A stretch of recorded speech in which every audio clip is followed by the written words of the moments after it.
നമുക്ക് ഈ NTA അഭ്യാസത്തിൽ പോയിട്ട് നമുക്കിത് എങ്ങനെ നമുക്ക് വേണ്ട ക്വസ്റ്റ്യൻസ് പേപ്പേഴ്സ് കണ്ടക്ട് ആവുന്നതിനെ പറ്റിയിട്ട് ഞാൻ ഈ വീഡിയോയിൽ പറയുന്നത്. കാരണം പല കുട്ടികളും NTA അഭ്യാസത്തിന്റെ സൈറ്റിൽ കയറി നോക്കുമ്പോൾ അത് എവിടെയാണെന്ന് പെട്ടെന്ന് മനസ്സിലാവുന്നില്ല എന്ന് പറയുന്നതായി. അപ്പൊ ഞാൻ അതിന്റെ ലിങ്ക് തൊട്ടടിയിൽ തന്നെ ഈ ഡിസ്ക്രിപ്ഷനിൽ കൊടുക്കുന്നുണ്ട്. അപ്പൊ നമുക്ക് എന്താ ചെയ്യേണ്ടതെന്ന് വെച്ച് കഴിഞ്ഞാൽ NTA അഭ്യാസത്തിൽ കയറിയിട്ട് ഈ ലിങ്ക് ക്ലിക്ക് ചെയ്ത് കയറുമ്പോൾ നമുക്ക് നമ്മുടെ എക്സാമിന്റെ ഏതാണെന്ന് സെലക്ട് ചെയ്യാം. അപ്പൊ JEE മെയിൻസ് ആണെങ്കിൽ JEE മെയിൻസ് സെലക്ട് ചെയ്ത് കഴിഞ്ഞാൽ അതിന്റെ ഉള്ളിലാണ് BRPന്റെ സെഷൻ 1 സെഷൻ 2 എന്നുള്ള ഓരോരോ എക്സാംസുകളും വരുന്നത്. അപ്പോൾ അതിൽ ടോട്ടൽ 75 ക്വസ്റ്റ്യൻസ് ഉള്ള എക്സാംസുകളാണെങ്കിൽ കംപ്ലീറ്റ് ക്വസ്റ്റ്യൻസും അതിനുള്ളിൽ നിങ്ങൾക്ക് കാണാനായിട്ട് സാധിക്കുന്നതായിരിക്കും. നിങ്ങൾക്ക് അത് ആൻസർ ചെയ്ത് മോക്ക് എക്സാം പോലെ എഴുതാം. നിങ്ങൾക്ക് അതിന്റെ ആൻസർ കീ കാണാൻ സാധിക്കുന്നതായിരിക്കും. അപ്പോൾ ഈ ഒരു മെത്തേഡിലൂടെ നിങ്ങൾക്ക് പ്രീവിയസ് ഇയർ ക്വസ്റ്റ്യൻ പേപ്പേഴ്സുമായിട്ട് വളരെ നല്ല രീതിയിൽ മനസ്സിലാക്കാനും ഓരോ സെഷനിൽ നിന്നും ഓരോ തവണ ചോദിച്ചിട്ടുള്ള ക്വസ്റ്റ്യൻസിനെ പറ്റി മനസ്സിലാക്കാനൊക്കെ സാധിക്കും.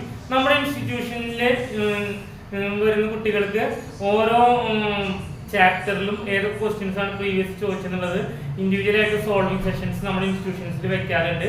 അപ്പോൾ നിങ്ങൾ അത്തരം പ്രാക്ടീസ് ഒക്കെ കൂടുതൽ ചെയ്യുന്നതോടുകൂടി നിങ്ങൾക്ക് കൂടുതൽ കോൺസെൻട്രേറ്റ് ചെയ്യാനായിട്ട് സാധിക്കുന്നതായിരിക്കും. Okay, thank U.